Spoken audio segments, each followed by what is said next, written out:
ഉദയഗിരി മലനിരകൾക്ക് ഒരു പഴയ കാലത്തിൻ്റെ കഥ പറയുവാനുണ്ടാകും.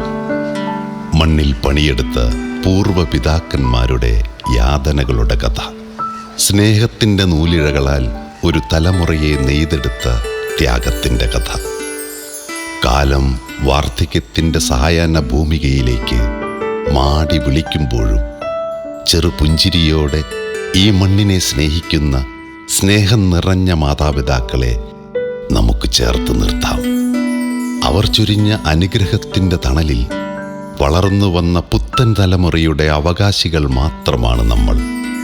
നിശബ്ദമാർന്ന വാർദ്ധക്യത്തെ ആഘോഷമാക്കി തീർത്ത ഉദയഗിരി ഗ്രാമപഞ്ചായത്തിൻ്റെ വയോജന കലോത്സവ വേദിയിൽ കണ്ടത് സ്നേഹത്തിൻ്റെ പുഞ്ചിരിയായിരുന്നു, കരുതലിൻ്റെ തലോടലായിരുന്നു.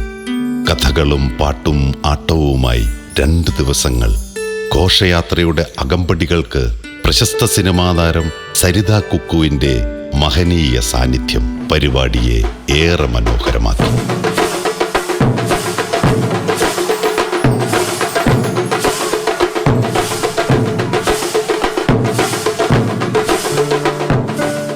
നിറഞ്ഞ പുഞ്ചിരിയോടെ വയോജനങ്ങളെ സ്നേഹത്തോടെ ചേർത്ത് നിർത്തിയ സുന്ദരമായ നിമിഷങ്ങൾ. കാലത്തിൻ്റെ കണക്ക് പുസ്തകങ്ങളിൽ ഹൃദയത്തോടൊപ്പം മാതാപിതാക്കളെ നമുക്ക് ചേർത്ത് നിർത്താം. കൊഴിയുന്ന ഇലകളും ദളങ്ങളും പറയുന്നു, ഇന്നിൻ്റെ യൗവനമേ, നിനക്ക് പിന്നിൽ ഒരു വാർദ്ധക്യമുണ്ട്.